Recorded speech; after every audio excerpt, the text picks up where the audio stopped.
Welcome, everybody, to our People First talk today. I see we have a great group of people with us. For those of you who are new to this space, my name is Radha Ruparel. I'm hosting the talk today with our guest Madeleine, who I'll introduce in just a moment. So the People First community, we are now a coalition of more than 1,200 organizations and individuals across sectors around the world who believe in this idea that if we want to have sustainable development, we have to invest in people and we have to invest in local leaders and the collective leadership of people working together to make change. And so in these talks, we've been talking to leaders of different organizations, learning from them what's the kind of leadership that we need and how do we develop it. Um, and I'm going to get us right into this conversation today because it's going to be a good one. I had a chance to catch up with Madeleine before, and I'm really excited about what she has to share. So let me introduce her. So Madeleine Ballard heads Community Health Impact Coalition. It's a global movement of thousands of community health workers and health organizations making professional community health workers salaried, skilled, supervised, and supplied the norm worldwide by changing guidelines, funding, and policy. And what this means to me as someone who spent a lot of time with community health workers, these people are the heart of so many health systems. They are often not supported or paid, and they should be. So I am so happy, Madeleine, that you get to share the work that you're doing. The Community Health Impact Coalition was also the School Innovation Prize Award winner this year, and you'll see why as we get into this talk. So let's get right into it. So thank you all for joining us. I can see we have people from all around the world. But Madeleine, I'm just going to allow you to maybe introduce yourself. Tell us a little bit about yourself personally, how you got into this work, and just give us the headlines of what Community Health Impact Coalition is all about. And then we'll dive into the rest of the conversation around what you've learned around coalition and movement building. Over to you. Sure thing. Thanks, Radha. It's great to see you last week and just hear more about this wonderful community. My name is Madeleine, and I am originally from Canada, actually, which is relevant because when I was a teenager, I actually just went south of the border to the States for university and had spent my whole life, this was in a different time, but had spent my whole life up to that point, like just learning about how amazing the US was. It was just like richer country than ours, more powerful country than ours, could do all this stuff on the global stage. And I was like completely shocked to get to Boston and realize that there are people, I'm not that old, like this is the 2000s, who didn't have access to HIV drugs. In the richest country in the world, like 20 years after they had been developed. And that really lit a fire in me that I think continues to burn to this day, because I think it's just a real area of moral clarity, right? Like if you're taking these drugs, you live a long and happy life. And if you don't, you're actively dying. And so got involved in the HIV activism that was happening around Boston at the time, ended up getting linked up with this beautiful global community of solidarity fighting to get access to these essential medications in South Africa, in West Africa, and ended up joining some folks in Liberia, basically at the moment that what had been an HIV equity program that was really spearheaded by community members for community members was beginning to ask the question, well, we're HIV positive, but the people in our communities in rural southeastern Liberia where we were living are dying of like malaria, pneumonia, other things. And so how do we take these community networks of care and actually make them robust for all the things that people might be suffering from? And so anyway, ended up doing my PhD after that on community health, and was again just like startled to discover, hey, there's like a mountain of evidence, all these for our evidence geeks in the room, randomized trials, really rigorous studies that show that community health workers can deliver all sorts of complex care, right? Like intramuscular injections, in birth control injectables. They can manage people's long-term conditions like HIV, and ultimately they can reduce the amount of death and the amount of sickness in a population um, profoundly, even in difficult circumstances, like in conflict zones. That paper actually came out more recently, but just amazing stuff. They can do all this for, we just released an updated, cost estimate, $6 per person per year. The return on investment is like 10 to 1. It drives, increases equity. It's like, wow, this is awesome. Nobody's doing it. Like, what is going on? And so that's really where the coalition was born. One of the folks that I've been working with in Liberia, Raj Punjabi, those who know him, called me up and said, hey, a couple of us, want to work on something together. And I said, who's a couple of us? All the NGOs that you compete against for funding? And he's like, yeah, those people. I was like, super, what do you want to do? And he said, we don't know. And I was like, okay, perfect. Where do I sign? What a poison chalice. This is the type of thing that always gets offered to women to sort out, like, let's Well, do yeah, no, so it. I mean, it's so great to hear your story. And again, just so sad that we've got this force of incredible health workers that are doing so much in so many places, and yet don't always have the rights or don't always have the support or don't always have the infrastructure. So now this brings you to, yeah, this pivotal juncture. Right. Community And Health that was, Impact Coalition. Yeah, tell us what you've been doing, and yeah. then we'll dive into the heart of it, this coalition building, movement building. But yeah, give us a sense of what you've been up to and the why, and then we'll get into the practicalities of how you've grown the leadership, accelerated, convened people together. Sure thing. So that you're exactly right, Rada. That was the turning point. That was kind of the birth of what would become Community Health Impact Coalition. We were one thing that we were unified around was the problem, right? Which I've just described, right? We have community health workers who are delivering incredible care, and yet millions of community health workers, who again, by the way, are 70% women, are out of stock. They're unpaid, and so you have this kind of dual, triple-sided human rights crisis where community health workers are either being exploited from a labor perspective, or people, in rural areas in our cities are just not getting care. And so the question we asked together, as a budding community, was really, what is preventing the Minister of Health from making this change? And we're talking about systems change in this podcast, or this session, and I think folks sometimes their eyes glaze over when you hear that. But Rod and I were talking before the session. We like to describe it as, what are the conditions that hold a problem in place? And then what are the levers that help us change those conditions? So for that Minister of Health, we basically figured out, at the time, there was no global guideline about how to set up community health systems, which sounds banal, but it is one of those total, like, cover your behind, let's use the best evidence, let's get this stamped by normative folks that know. That didn't exist, so we had to set that up. Second piece was financing. ROI for this, very clear, but startup costs, nonetheless, high. So how do we get matching funds to help governments have that kind of startup capital to make the transition? And then finally, health, like so many of the issue areas that everybody on this call works in, it's profoundly technical, but it's also political. So then the question was, okay, how do we make this an urgent issue in a particular country? And so we then activated in-country networks to really win that national policy country by country by country. So in a sentence, Community Health Impact Coalition is making professional CHWs the norm by changing guidelines, by changing funding, by changing policy. Those are our levers, because once you change the context, then the players in that game really change. Amazing. So let's dive into that, because essentially what you're saying is we're talking about local leadership, and you're saying, well, there's millions of these local leaders, these health workers, and yet they're not fully recognized by the system, and they're not fully valued. So your work is saying we don't even have to start by developing them. We know that they exist. Now, I think the beautiful thing is, what did you do to sort of build this coalition? So we're saying we now want them recognized. We want them to become more part of the formal system. We want the policies to shift.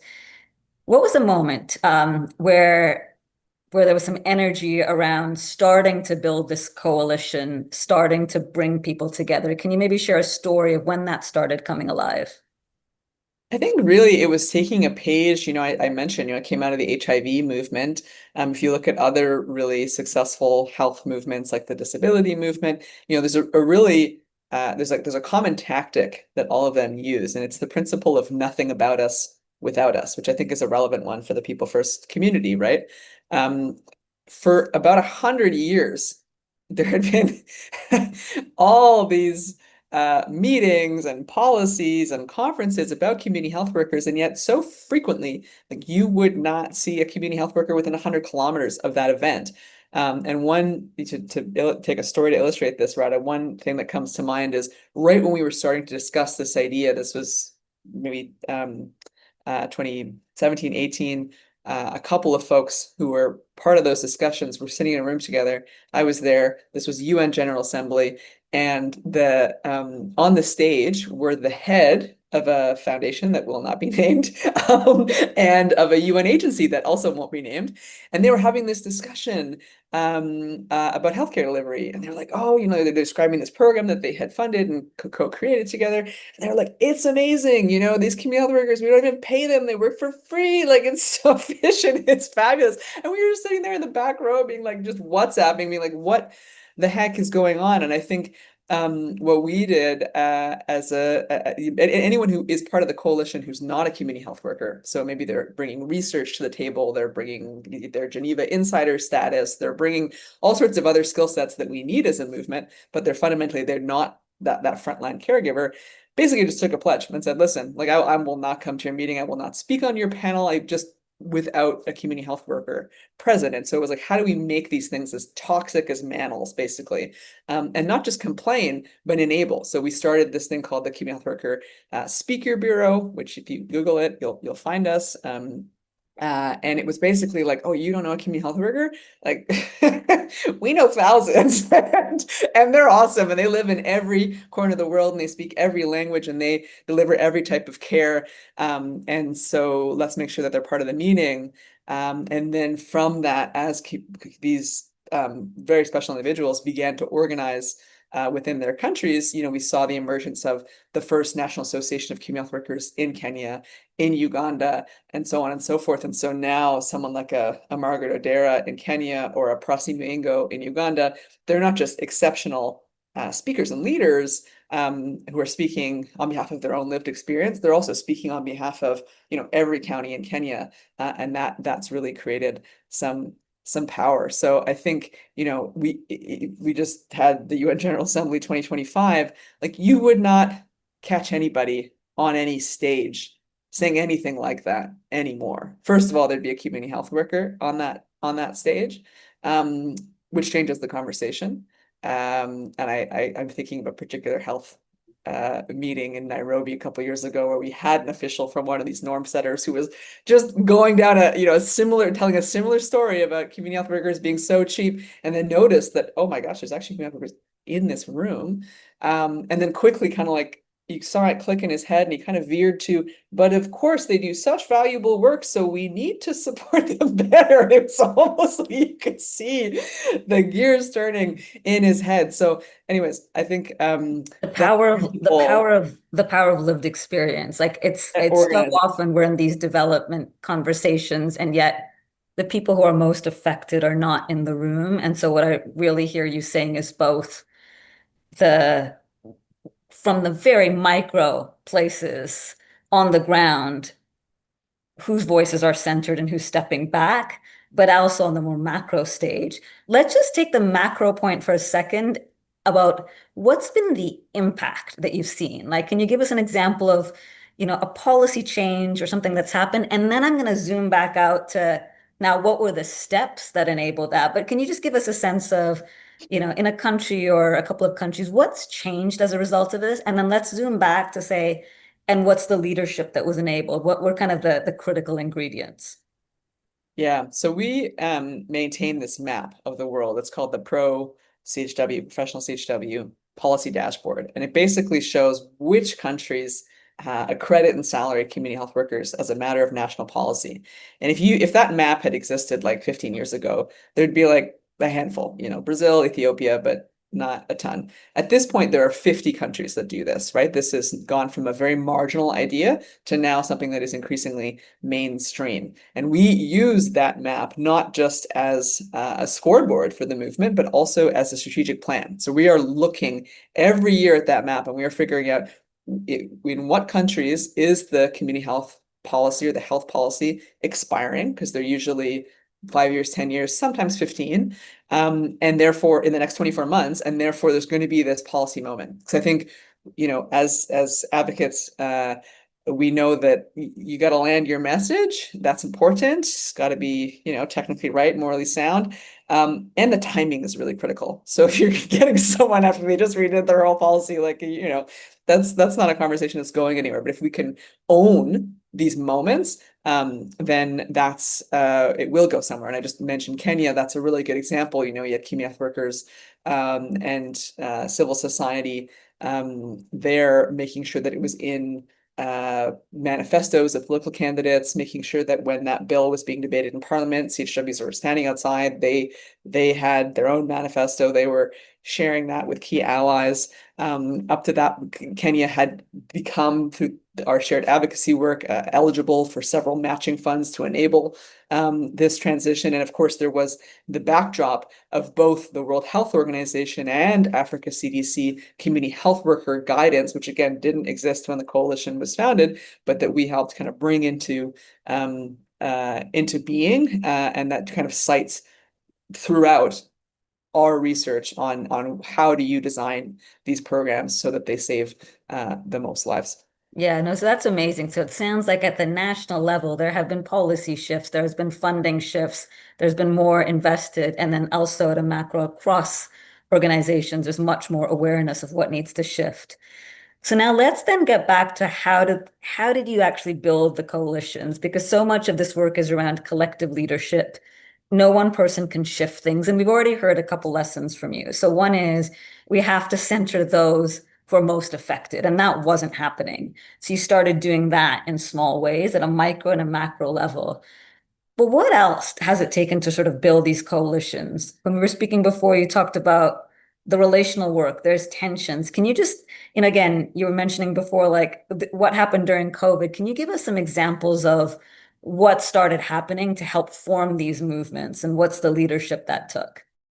It's so relevant, I think, these lessons or this conversation for the People First community, for folks who are kind of coming together around this shared idea of investing in collective leadership as a path for sustainable development, because I think it recognizes both the expertise that exists everywhere, but also second, that it's maybe not just going to happen, it needs to be fostered, and that fundamentally changes relational. And so at the coalition, we always use the phrase, be a team, not a club. And what we mean by that is that clubs have a shared interest, like we all like knitting or something. Teams have a shared mission. So we are making professional CHWs the norm.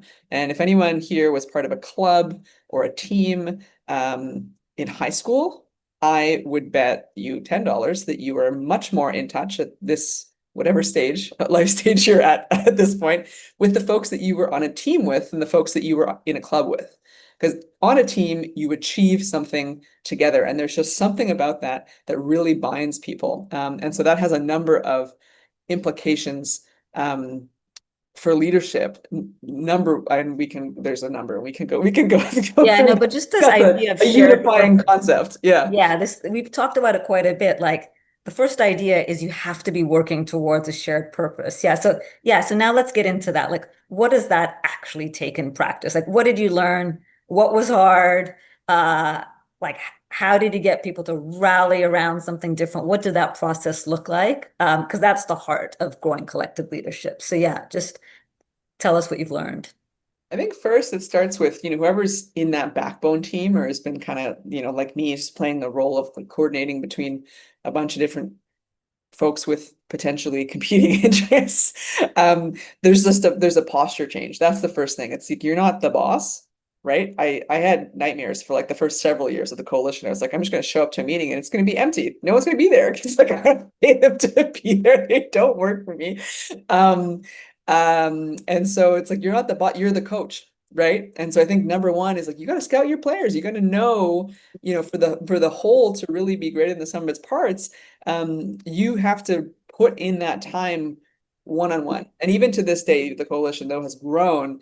Every single one of our directors, it's like they're sitting down and having conversations with community health workers, M&E folks, CEOs of all these members, at least a couple times a year. And then we are taking, and their conversations they're short, they're like 20 minutes, but something along the lines of like, hey, what's the proudest thing, or what are you proudest of that we've done lately? Like, should we be doing next? Are you feeling supported to bring your skill sets to the collective? Where could you be doing more? And you don't think you're really, holding up your end of the bargain. And I think those conversations are super illuminating. And if you pair that investment with acts of care, like we do bananas things, like we send everybody a birthday card, and it's a template, but we insert one or two sentences that make them feel, because it's true that it's not enough that anybody's in the room. It's like RADA specifically, here's what you're bringing. Even though the coalition has thousands of members, I think that's how you get folks really bought in, and start to feel connected, not just on an intellectual level, but on an emotional level, with the And movement that you're building. And Madeline, that's just a really important point to pause on because oftentimes people say, well, how do you do scale? I mean, you've reached thousands and thousands. And so it is quite fascinating to hear you say, and it's one of the principles of community organizing. Some of it does happen one-on-one, like really helping people understand what are their strengths, asking what is your role to play in the movement, and this idea of transitioning from seeing the leader as kind of the hero that controls things to actually the coach who's actually bringing the right people together, understanding different pieces. Yeah. So if you want to, and was there any tensions or was that challenging to have people switch into that role or anything you learned along that? Or feel free to just share another lesson that you've learned about this work. Yeah, I mean, mega tensions, right? Because I think there's a real sense often in the nonprofit world, that of scarcity, never perhaps more so than at this very moment. And the tendency is to then lean in to this almost very corporate model where it's about, my brand, my work, my interests. And I think it really takes tapping into, and this is obvious in a health context because the biggest payer and doer at scale is almost always the government. That's why we built this whole thing around the Minister of Health, because they're the ones that need to do it. You're not going to franchise your way, as an NGO, or expand to health equity, right? Like you need to collaborate, and yet that's so often not. It's not even not incentivized. It's disincentivized, because of how funding flows work, and so on and so forth. And so I think it does take a lot to break that mindset, and it takes a couple of bold visionaries who just understand, like, listen, the path that we're walking down is maybe, is not going to get us to where we ultimately need to go. And so we have to do something different and not treat each other as competitors, but as collaborators. And then once you get that core, that node, I mean, the coalition started with 6 people in a room, right? Now it's thousands. They set the tone for people who come after. And I remember during COVID, I think we talked about this example. One of the things we noted, just a brief background, was community health workers, because so many of them were not accredited or recognized by the formal health system, they weren't receiving personal protective equipment, which was a real issue because they risked either A, becoming ill themselves, or B, actually becoming a disease vector, right? Because they're going household to household to household. So it was like, we need to get community health workers personal protective equipment. We need to make sure they're part of the projections.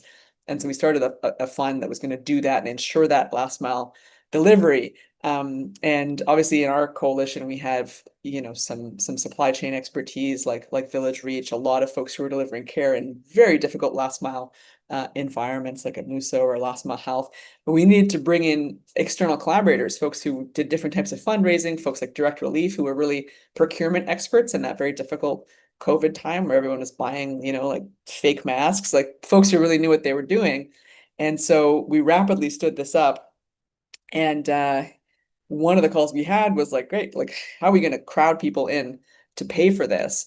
And so you had a couple of folks on the call, and I remember you had, shout out to Ash Rogers. I don't think she's in the room, but she's a longtime coalition member, and she just kind of got in the call, and everyone was like, okay, so who do we think? And she just starts screen sharing her CRM, and she's like, okay, this person, this person, this person, here, contact info, boom, boom, boom, boom, boom. And you could just see, because that camera's on, right? 2020, like folks who were not part of the coalition being like, oh my gosh, what meeting am I in? Do I need to share all this information? This is crazy. But they did, because they saw that like there was actually a really high level of trust. There was a really high belief that actually, hey, if we work together, we're going to grow this pie, right? We don't have to be in this scarcity mindset. And that's what we're required. We're in an emergency. Like, let's rock and roll. We don't have time for these niceties and people to be holding their cards close to their chest. Like, this is just not viable. And so yeah, that once that culture shift takes hold, then it becomes really contagious. I love that. And I think what I hear you saying, and we're about to start having some questions in the chat. So I'm going to encourage you all to start putting your questions in, because I'd love to just turn it over to others in just a moment. But what I hear you saying is role modeling a new way matters. You had the six people in a room that said we're going to operate in a different way. And this idea of radical transparency. So in a system where it's not very common to share what we're thinking, to bring other people into the room, what I'm hearing from you was like, it was just a culture of radical transparency built that allowed others to operate in that way. Um, One final question for you, and then I'm just going to put it back to the questions in the chat. So if everyone else can just start putting your questions in, or just raise your hand to let me know if you have a question. We talked about shared purpose. Anything you learned about how do you bring people towards something shared? Were these big goals? Were these small goals? Yeah, can you say a little bit more about, how did you kind of set some shared intentions? What was that process like? How long did it take? Does it look very different in different places? Anything else that you've learned there?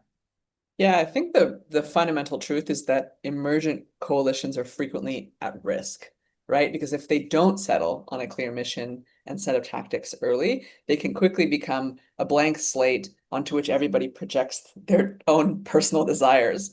And we know from the research that this kind of like we're everything to everyone approach leads to underachievement, right? And eventually to the dissolution. So I think the first thing that we tell any budding coalitions that we did together was to get crystal clear on what you're fighting for. And I think this means a high level of specificity, because as soon as you take a concept like climate justice, localization, well-being, like those concepts begin to have their meaning eroded as soon as they become popular. And so what are the five features, core components of localization?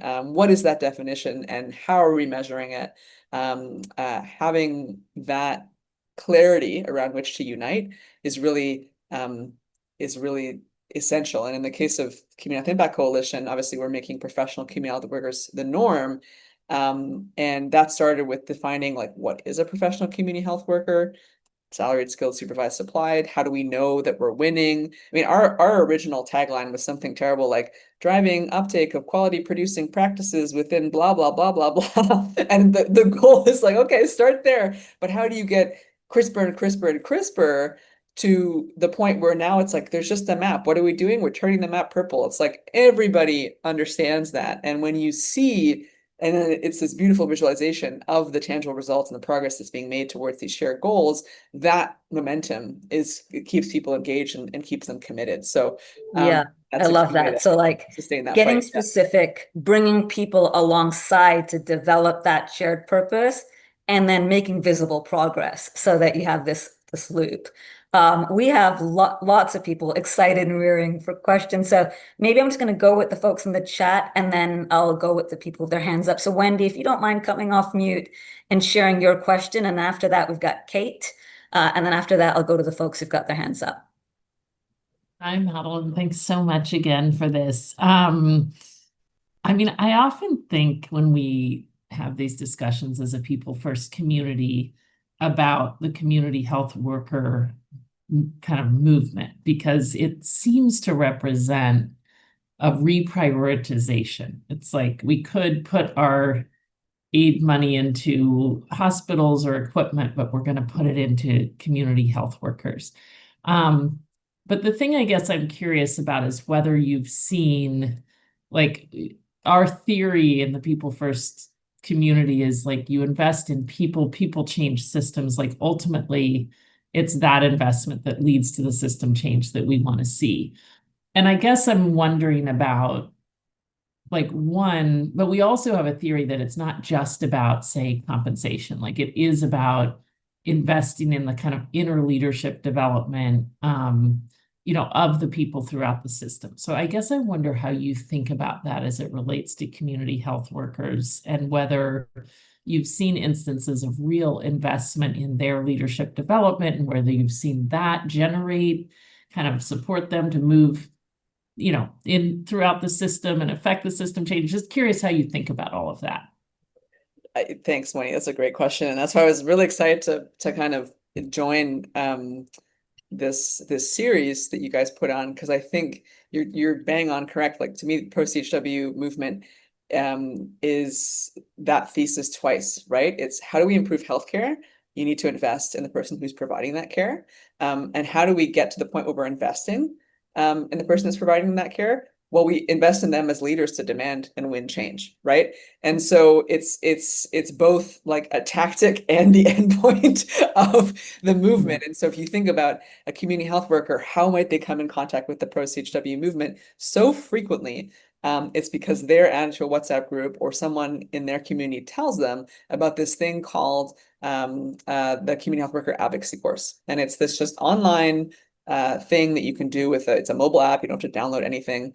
Where as a community health worker, you basically learn that you're part of a story, right? You're not alone. You're part of actually 100-year history. You have like brothers and sisters around the world. You have rights, and that you have a lot of expertise, and here's how to craft that story in ways that's compelling for systems change. And when a person starts that journey on their mobile phone, they're called by someone, a community health worker who's in their area, who says, hey, you want to join the National Association meeting? Or do you want to start, putting in plans in place to create that National Association meeting? Do you want to join a Zoom call with community health workers around the world that happens monthly, where we're sharing stories around this advocacy and trading notes on tactics that are working to win policy change? Would you like to eventually be on that speaker bureau that we mentioned earlier and take that message not just kind of regionally or nationally, but even potentially internationally? And so it's really kind of the engagement with the movement starts with an investment of you as a change maker, and then continues to figure out targeted ways. Like, for you specifically, Wendy, what might be the next thing that you could do? Could you tell a friend? Could you join a meeting? Could you take another course? Could you, do X, Y, Z, and emerge as one of the core nodes in these networks of CHWs, such that you can ultimately win change for all CHWs in your county or in your country even. Sorry, can I ask one follow-up really fast? Like, so, and is the end goal essentially the treatment of community health workers and the professionalization, or is it sometimes other changes within the healthcare system? Like, is the movement essentially about professionalizing healthcare workers, or is it also like engaging healthcare workers in the broader? I'm just curious how it all plays out. Engaging healthcare workers in the broader like effort to, say, improve health outcomes. Like, if you have a bunch of healthcare workers in a system, it's like we're investing in them to figure out how do we get from point A to point B on whatever kind of systemic shift is most critical in that place. So the goal of the movement is health for all, right? Including those who provide it. And I think the contention of the movement is that the only way that you're going to get there is this principle of nothing about us without us. And I think this just makes a lot of sense intuitively. Like, if you have a factory and you don't pay people or supply them or train them, like what type of product are you going to get? A non-existent one. And that's what we see with healthcare workers or with healthcare so often. And number two, if you want to figure out how to improve that factory, like who should you ask? The people who are working in the factory. And that's why almost every single, mid-size company in Germany has a workers' council. I think a lot of times in an American context, that's like seen as adversarial. We're thinking about unions.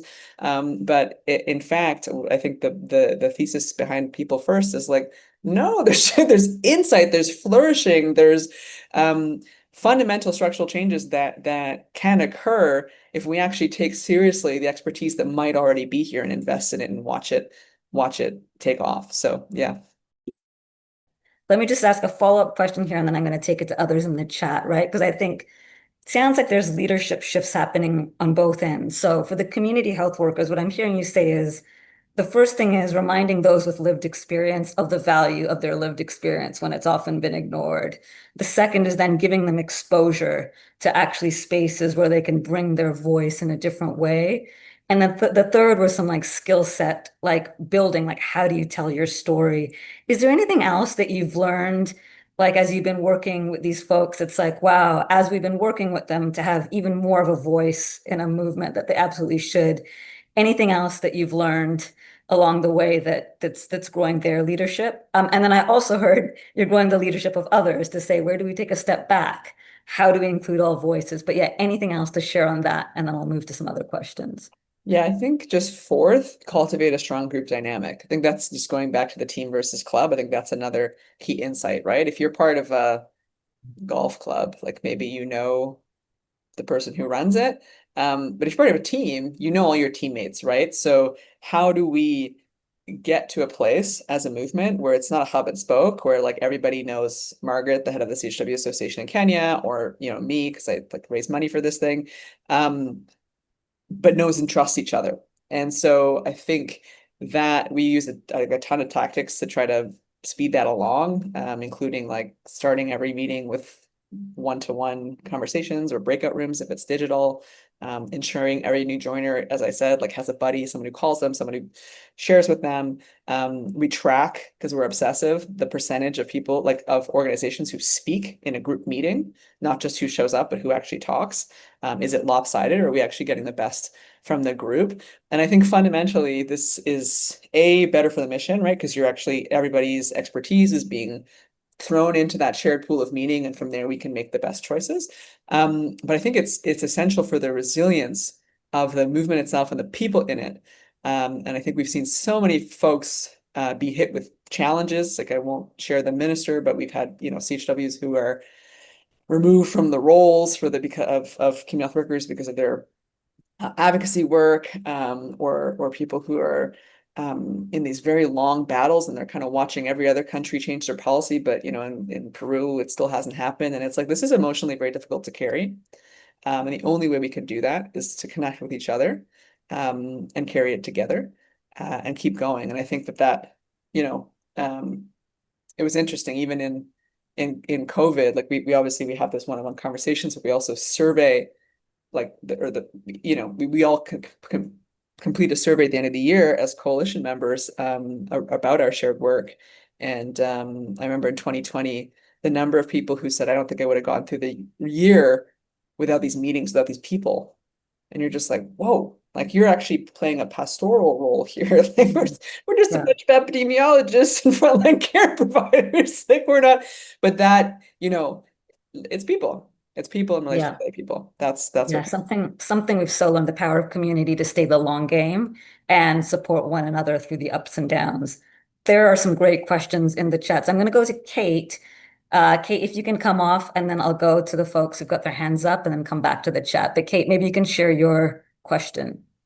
Yes, thank you for the really engaging conversation. My question is really related, Madeleine, to something you just said, but just more reflection on some of the unexpected headwinds that you've faced, and what are some of those challenges, and if you're willing to share, how might you go about some of it differently, kind of looking back? Yeah, I think we may have underestimated initially and I don't know why we did this, because it's not a niche insight, but the intra-professional squabbles. Healthcare is famously very hierarchical. You've got doctors, you got nurses, you got CHWs. There's a clear hierarchy, and so frequently, when we're in these conversations about policy change, there's a divide and conquer attempt, right? It's like, well, how can we pay someone like you? This literally just happened in a meeting again, someone I won't name. How can we pay someone like you, when a nurse, in our country is unemployed and she's got so much more training? And it's like, first of all, two different skill sets of equal value. And second of all, like, why not both? Like, I think we can get there together. And so I think we could have earlier in the game, the International Council of Nurses, of midwives, been thinking about how do we foster more aggressive interprofessional solidarity, so we don't waste time on fighting each other within health teams and actually focus our energy on the true barriers to healthcare for all, which is resourcing the system and the people in it appropriately. So I think that's at least if you're in healthcare, I think that's probably obvious. If you're outside of healthcare, it's probably disappointing, and so maybe it's a little of both. Thanks, Madeleine. Let's go to Olanaro Waju. Please say your name properly and just introduce yourself. Hi, And yes, Radha. This is Lanray. You can call me Lanray. Nice to see you again. Good to see you. And Madeleine, nice to see you again, twice in a week. It's awesome. Great. I just wanted to ask you a question around, so we're doing something similar to Chic, but in the education sector. We Nigeria. are the secretariat to the Coalition of Affordable Non-State Schools in Lagos, Nigeria. And what we're trying to do is getting people to understand that affordable non-state schools are complementary to state provision in ensuring quality education for all in our context, because the public schools are not doing enough. We have 1,700 public schools and over 20,000 affordable non-state schools serving the poor. And so it's really not a norm for people to think that affordable non-state schools can serve the poor and provide quality education. We've done everything you've mentioned around, valid lived experiences, giving them a voice, having this shared purpose. But I wanted your thoughts around being a backbone organization. So my foundation is the one housing this coalition. And we have so many challenges bringing all these associations together. Some of these leaders, having conflict, some of them believing that we need to have hierarchy. There has to be a president because we keep everyone at a shared table. We don't have any president, treasurer, secretary. Everyone works, one vote. But it's been tough. So I just want your experience as Chic, the organization at the back end for these other organizations. What are your challenges? How have you dealt with it and all of that? Thank you. I love that. That's an awesome question, Lanray. I'm going to drop this resource in the chat. This is kind of some of our shared thinking on that early stage of how do you set up coalitions to win. And I think one thing that we've seen work is to just so often folks are like, okay, we have to get all these 20,000 people involved in our association to have influence. That is not true. If you look at the history of political change, I think it's something like as few as, if social movements need as few as 3.5% of the population to actively participate in protests or advocacy or whatnot, to change. And if you get at least that amount, then you are on your way to a potential victory. And so if you think about that from 20,000 schools, then it's like, okay, we really need only 700. And I think the way you get to 700 is you start with 7. Like, who are the biggest allies and people that are most excited about this, who are going to set the standard for this work? And if you bring together, Chic, same thing, started with 6 people in a room. And rather than announcing from a stage that you're going to do this big thing, you just get to work. you're like, yeah, we're not going to have a president. We're just going to start influencing some of the mental models of, Nigerian lawmakers. We're going to write reports. We're going to figure out new financing mechanisms. We're going to, as you say, like start to place students or teachers or other folks with lived experience in these debates. Then it's like, ooh, that's cool. Like Lanre and like her people are doing something that has momentum that we want to join into. And so then it becomes less of a, hey, I'm chasing you, and more of a, you're chasing me. And I think when we started the coalition, people were always like, oh, but you don't have any members in India. How can you possibly? And we're like, they'll come. They will come. I'm not going to go find them. They will come. I actually believe when it comes to not everything, but certainly with movements, if you build something powerful enough with a core group that is beginning to achieve and have influence, people will come. And particularly you want those folks to come because if I'm chasing you, are you going to actually give me the buy-in and the movement, the buy-in, the sweat equity, the CRM, the network, anything that we want you, like, no, you're gonna have to just continue to chase them for the rest of your life. It's like you have better things to do. Start with who's enthusiastic and watch it grow, and then just set conditions for what it takes for people to actually join you. So I think that is a fundamental flip, really early stage. And in that link that I shared, there's actually this great report called "Making Multi-Stakeholder Initiatives Work." If I could suggest literally one thing to read, it would be that. It's like a good to great, if you know that book. Of multi-stakeholder initiatives. It's like most coalitions fail. So what are the conditions and the key components and the characteristics of the ones that succeed in their bold goals? Yeah, it's a lot on things you wouldn't expect, like governance, and a lot of these early stage decisions. So yeah, that's the right point. Great. I think it's going to be good reading for many of us. We've got a couple more questions. Let's see if we can get to as many as we can. Joshua, I think you're getting to how do we connect this to the bigger systemic picture? Can you come off and quickly share your question? Madeleine, you can also see it in the chat. Thank you so much. And for your time and sharing your expertise.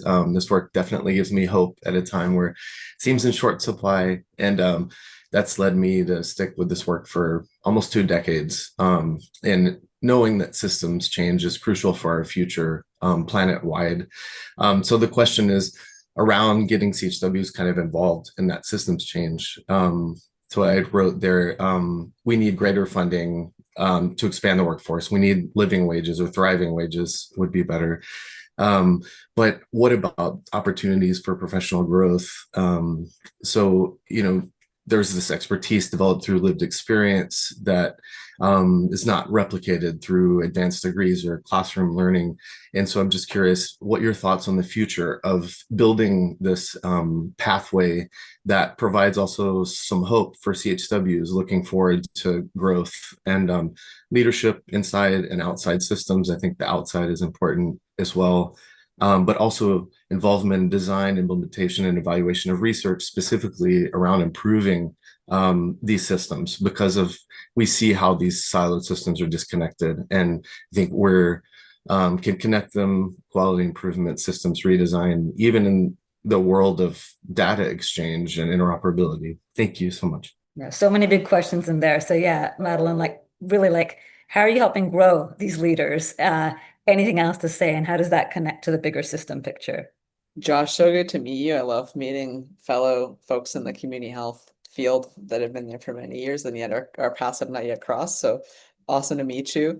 I love that you mentioned research. I think if we're thinking about community health workers, and to Wendy's question, investing in leadership, it's about care delivery. It's about providing more advanced forms of care. It's about mentoring others. And then it's, taking a page from other care providers like nurses or whatnot. It's actually in beginning to change the system. And so who creates knowledge? Not just firsthand experience knowledge, qualitative insights, but also quantitative insights, and how those are interpreted has a big impact on how systems are shaped. And so actually that is something that we're working on together as a coalition. We published this paper in Lancet Global Health that was actually looking at all the research about community health workers over the last several decades, and how many actually had the involvement of community health workers as an author. Anyway, I think you can guess the number. It's pretty low. But that was the jumping off point to actually talk with journals about equity statements, to talk with, to begin just a little internal thing that we're doing within the coalition around providing CHWs opportunity to learn research skills, to be part of not just QI within their local health systems, but even bigger studies that are looking at data from across different contexts to drive new insights. And so I think yeah, the idea is really like, not everybody's going to want to go into research, but how do you have that menu of different types of functions that folks can grow into and contribute more to ultimately improving the system. So yeah, I love the way you're thinking, and that's just some of our own thinking and work, and happy to share more on that if helpful, and learn kind of what you're doing as well. Madeleine, we may have time for one more sort of question. Maybe I'll just combine the last two that I'm seeing in the chat, because I think there's like a question of, well, how do you support folks to work across the system, right? So there's one question from Petra around market forces, corporate dynamics, the private sector is changing. Like, is there any intersection there?